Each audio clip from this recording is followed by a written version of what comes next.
बच्चों सुप्रभातम। आज कक्षा 7 में आप खस्ता पाठ प्रदूषण से समस्या प्रॉब्लम ऑफ पॉपुलेशन को पढ़ेंगे। इसमें आई हुई वर्ड मीनिंग को आप ध्यान से पढ़ें और पाठ का रीडिंग अवश्य करें।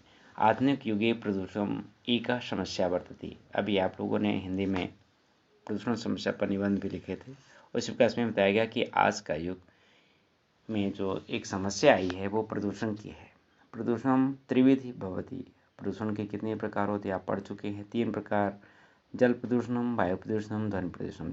यानी जल प्रदूषण, वायु प्रदूषण और ध्वनि प्रदूषण।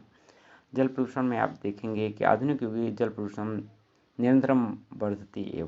आज के युग में जल प्रदूषण वास्तव में निरंतर लगातार बढ़ रहा है। गंगा यासी पवित्र नदी अपि प्रदूषण दूषिता। गंगा जैसी पवित्र नदी भी प्रदूषण से दूषित है। जनाः नाना प्रकारेण दूषितं जलम दूषितानि वस्तूनि च गंगायां जले प्रवहन्ति। यानी लोग जो है गंगा में नाना प्रकार यानी कई प्रकार के दूषित जल से दूषित वस्तुओं से गंगा को दूषित कर रहे हैं। मृतक शरीरस्य अस्थि समूहम अपि गंगायां प्रवहन्ति कुर्वन्ति। आप देखते हैं कि गंगा में जो मृतक होते हैं उसके शरीर की जो अस्थियां होती हैं मानी हड्डियां होती हैं उनको भी प्रवाहित करके दूषित कर रहे हैं। जल प्रदूषण अनेकाः रोगाः उद्भवन्ति। और जल प्रदूषण से कई प्रकार के रोग होते हैं। वायु प्रदूषण में आप देखेंगे वायु प्रदूषणम अपि निरंतरम वर्तते। ये वायु प्रदूषण भी लगातार बढ़ रहा है।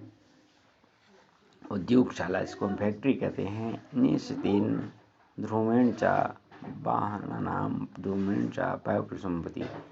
फैक्ट्रियों से जो धुआं निकलता है और दिन रात फैक्ट्रियों की संख्या बढ़ रही है और वाहन के जो धुएं निकलते हैं इससे वायु का प्रदूषण होता है।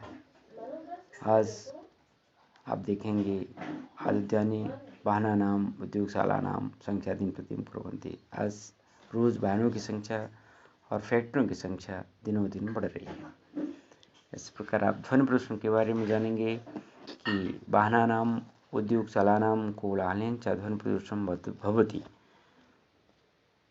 वाहनों से और उद्योगशाला फैक्ट्रियों का जो कोलाहल होता है उससे ध्वनि प्रदूषण होता है।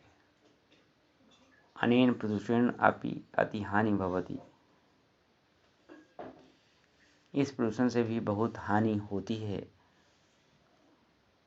जनानां श्रवण शक्ति क्षीणते। इससे ध्वनि प्रदूषण से लोगों की श्रवण शक्ति होती है, सुनने की शक्ति वो क्षीण होती है, कमज़ोर होती है। एते प्रदूषणैः मानवानां जीवनं कष्टम। जिससे लोगों को सुनने में तकलीफ होती है। एते मानवाः रोगग्रस्ताः भवन्। और मानव रोगग्रस्त हो जाता है। अतः अस्याः समस्यायाः निवारणं मानवैः सर्वकारेण च शीघ्रं करणीयम्। इसलिए इस समस्या को निवारण करने के लिए मनुष्य और सरकार को जल्दी करना चाहिए। शीघ्रं करणीयम यानी समस्या का निवारण शीघ्र हो, नहीं तो रोग बढ़ेगा और हमारा जीवन दूभर हो जाएगा। इसलिए हम सब किसी प्रकार की गंदगी दूषित जैसे नाले होते हैं उनको पानी के स्रोतों में न डालें। वाहन का उपयोग आज जो पर्सनल हो रहे हैं वास्तव में इससे एक ट्रेन जाती है तो उसका बहुत सारे लोगों को ले जाती है। इस प्रकार से बड़े बड़े वाहनों का उपयोग होना चाहिए। छोटे छोटे वाहन कम से कम उपयोग करें तो वायु प्रदूषण कम होगा। फैक्ट्रियों को दूर लगाएं, ऊंची चिमनीज लगाते हैं उससे वायु प्रदूषण कम होता है। नहीं तो कार्बन डाइऑक्साइड की मात्रा बढ़ेगी तो जो ध्रुवीय प्रदेशों में बर्फ़ है वो पिघलेगा और जिससे जल स्तर बढ़ेगा। आप जानते हैं कि पृथ्वी पर सिर्फ 29% 1/4 भाग ही हिस्सा ही थल है यानी स्थल है, ज़मीन है जहाँ आप रहते हैं। इसमें पहाड़, नदी, जंगल सब होते हैं और पानी की मात्रा 71% है। यदि वो ध्रुवीय प्रदेश की बर्फ़ पिघलेगी तो सारे संसार में पानी ही पानी हो जाएगा और एक प्रलय की स्थिति बन जाएगी। इसलिए हमें वाहन का उपयोग सिर्फ अपनी सुविधा के अनुसार करना चाहिए। पर्सनल वाहनों की भीड़ से आज जो कार्बन डाइऑक्साइड की मात्रा बढ़ने जा रही है, जिससे वास्तव में कार्बन डाइऑक्साइड बढ़ेगा तो गर्मी बढ़ेगी। ध्वनि प्रदूषण में उससे ध्वनि प्रदूषण भी हो रहा है, इसलिए इन सब प्रदूषण को दूर करने के लिए हमें प्रयास करना चाहिए और सरकार का सहयोग